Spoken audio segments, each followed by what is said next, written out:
ನಮಸ್ತೆ ಎಲ್ರಿಗೂ, welcome back to sweet and spicy recipes. ಇವತ್ತು ಉದ್ದಿನ ಕಾಳಲ್ಲಿ ಒಂದು ಸ್ವೀಟ್ ಮಾಡೋದನ್ನು ತೋರಿಸ್ತೀನಿ. ಇದೊಂದು ಎನರ್ಜಿ ಬೂಸ್ಟರ್ ಅಂತಲೇ ಹೇಳ್ಬೋದು. ಈ ಉದ್ದಿನ ಕಾಳಿನ ಪಾಯಸನ ತಿಂಗಳಿಗೆ ಒಂದು ಸಲ ಆದರೂ ಮಾಡಿ ತಿಂದರೆ ಚಿಕ್ಕವರಿಂದ ದೊಡ್ಡವರವರೆಗೂ ತುಂಬ ಹೆಲ್ತ್ ಬೆನಿಫಿಟ್ಸ್ ಇದೆ. ಬನ್ನಿ ಈ ರೆಸಿಪಿ ಹೇಗೆ ಮಾಡೋದು ಅಂತೇಳಿ ನೋಡೋಣ. ಮೊದಲಿಗೆ ಒಂದು ಪ್ಯಾನ್ಗೆ 1 ಸ್ಪೂನಷ್ಟು ತುಪ್ಪ, ನಂತರ 2 ಸ್ಪೂನ್ನಷ್ಟು ಗೋಡಂಬಿಯನ್ನು ಚಿಕ್ಕದಾಗಿ ಕಟ್ ಮಾಡಿ ಸೇರಿಸಿದ್ದೀನಿ. 2 ಸ್ಪೂನ್ನಷ್ಟು ಬಾದಾಮಿ, ನೀವು ಬೇಕಂದರೆ ಬೇರೆ ಡ್ರೈ ಫ್ರೂಟ್ಸನ್ನು ಸೇರಿಸ್ಕೊಳ್ಬೋದು. ಇವಾಗ ಅದನ್ನು ಸ್ವಲ್ಪ ಹೊತ್ತು ಫ್ರೈ ಮಾಡ್ಕೊಳ್ಳೋಣ.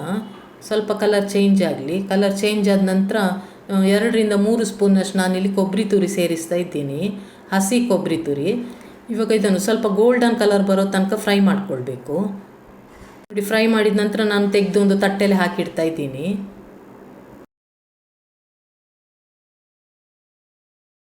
ಇವಾಗ ಅದೇ ಪ್ಯಾನ್ಗೆ 1/4 ಕಪ್ನಷ್ಟು ಉದ್ದಿನ ಕಾಳು ಹಾಕ್ತಾಯಿದ್ದೀನಿ. ಇದನ್ನು ಇವಾಗ ಕಡಿಮೆ ಉರಿಯಲ್ಲಿ ಸ್ವಲ್ಪ ಹೊತ್ತು ಹುರಿಬೇಕಾಗುತ್ತೆ. ಸ್ವಲ್ಪ ಘಮ ಬರಬೇಕಾದ್ರೆ ಅದು 5ರಿಂದ 6 ನಿಮಿಷ ಬೇಕಾಗುತ್ತೆ ಇದನ್ನು ಹುರಿಲಿಕ್ಕೆ. ಇದು ನೋಡಿ, ಕಲರ್ ಚೇಂಜ್ ಆಗಿದೆ. ಇವಾಗ ಇದಕ್ಕೆ ನಾನು 1 ಸ್ಪೂನಷ್ಟು ಅಕ್ಕಿ ಸೇರಿಸ್ತಾ ಇದ್ದೀನಿ. ಯಾವ ಅಕ್ಕಿಯನ್ನು ಕೂಡ ಉಪಯೋಗಿಸ್ಬೋದು. ನಂತರ 1/4 ಸ್ಪೂನಿಗಿಂತ ಸ್ವಲ್ಪ ಕಡಿಮೆ ಮೆಂತ್ಯ ಕಾಳು, 1/4 ಸ್ಪೂನಿಗಿಂತ ಜಾಸ್ತಿ ಹಾಕ್ಕೊಳ್ಬೇಡಿ. ಇವಾಗ ಇದನ್ನೊಂದು 2ರಿಂದ 3 ನಿಮಿಷ ತನಕ ಲೋ ಫ್ಲೇಮಲ್ಲೇ ಹುರಿಬೇಕು. ನೋಡಿ, ಇವಾಗ ಇದು ಹುರಿದಾಗಿದೆ. ಇವಾಗ ಸ್ಟವ್ ಆಫ್ ಮಾಡಿ ಇದನ್ನು ತಣಿಲಿಕ್ಕೆ ಇಡ್ತಾ ಇದ್ದೀನಿ. ಇದು ತಣ್ಣದ ನಂತರ ನಾವು ಇದನ್ನು ಮಿಕ್ಸಿ ಜಾರಿಗೆ ಹಾಕಿ ನಯ ಪೌಡರ್ ಮಾಡ್ಕೊಳ್ಬೇಕು. ನೋಡಿ, ತಣ್ಣದ ನಂತರ ನಾನು ಮಿಕ್ಸಿ ಜಾರಿಗೆ ಹಾಕ್ತಾ ಇದ್ದೀನಿ. ಇದನ್ನು ಎಷ್ಟು ಸಾಧ್ಯವೋ ಅಷ್ಟು ನಯ ಪೌಡರ್ ಮಾಡ್ಕೊಳ್ಬೇಕು.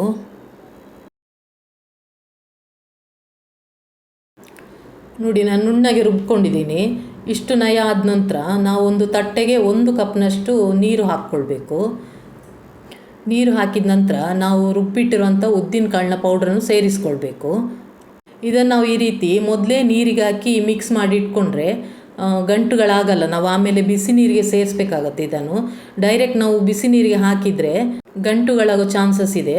ಅದಕ್ಕೆ ಮೊದಲೇ ನಾನು ಮಿಕ್ಸ್ ಮಾಡಿ ರೆಡಿ ಮಾಡಿ ಇಟ್ಕೊಂಡಿದ್ದೀನಿ. ಇವಾಗ ನೋಡಿ, ನಾವು ಬೆಲ್ಲದ ನೀರು ರೆಡಿ ಮಾಡ್ಕೊಳ್ಬೇಕು.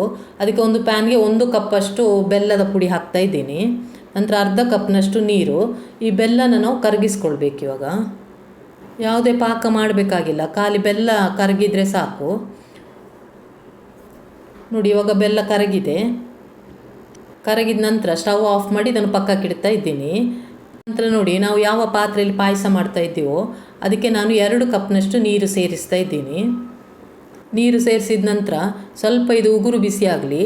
ಉಗುರು ಬಿಸಿ ಆದ ನಂತರ ನಾವು ಕಲಸಿಟ್ಟಿರುವಂಥ ಉದ್ದಿನ ಕಾಳಿನ ಮಿಶ್ರಣನ ಹಾಕ್ಕೊಳ್ಬೇಕು. ಇದನ್ನು ಹಾಕಿದ ನಂತರ ನಾವು ಮೀಡಿಯಮ್ ಫ್ಲೇಮಲ್ಲಿ ಇಟ್ಕೊಂಡು 8ರಿಂದ 10 ನಿಮಿಷ ತನಕ ಕೈ ಬಿಡದೇ ಕಲಿಸ್ಬೇಕಾಗತ್ತೆ. ಸ್ವಲ್ಪ ದಪ್ಪ ಆಗಬೇಕಿದು.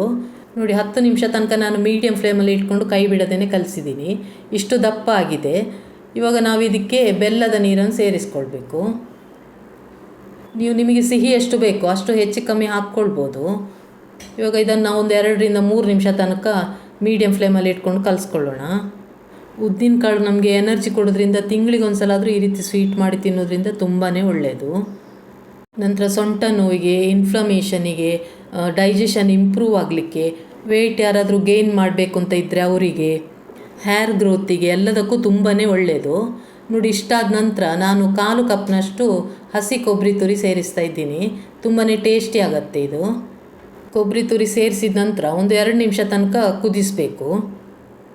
ನೋಡಿ, 2 ನಿಮಿಷ ಚೆನ್ನಾಗಿ ಕುದಿ ಬಂದ ನಂತರ ಸ್ವಲ್ಪ ಏಲಕ್ಕಿ ಪುಡಿ, ನಂತರ ಚಿಟಿಕೆ ಉಪ್ಪು ಸೇರಿಸ್ತಾ ಇದ್ದೀನಿ. ಕೊನೆಯಲ್ಲಿ ಫ್ರೈ ಮಾಡಿಟ್ಟಿರುವಂಥ ಗೋಡಂಬಿ ಮತ್ತು ಕೊಬ್ಬರಿ ತುರಿಯನ್ನು ಸೇರಿಸ್ತಾ ಇದ್ದೀನಿ. ಇಷ್ಟೇ ಸಿಂಪಲ್ ಇದು. ಇವಾಗ ಚೆನ್ನಾಗಿ ಮಿಕ್ಸ್ ಮಾಡಿಕೊಂಡು ಸ್ಟವ್ ಆಫ್ ಮಾಡ್ತಾ ಇದ್ದೀನಿ. ನಿಮಗೆ ಈ ರೆಸಿಪಿ ಇಷ್ಟ ಆದರೆ ಒಂದು ಲೈಕ್ ಕೊಡಿ. ನಿಮ್ಮ ಫ್ಯಾಮಿಲಿ ಫ್ರೆಂಡ್ಸ್ ಜೊತೆ ಎಲ್ಲ ಆದಷ್ಟು ಶೇರ್ ಮಾಡಿ. ಹೊಸ ರೆಸಿಪಿ ಜೊತೆ ಇನ್ನೊಂದು ವಿಡಿಯೋದಲ್ಲಿ ಸಿಗ್ತೀನಿ. Thanks for watching.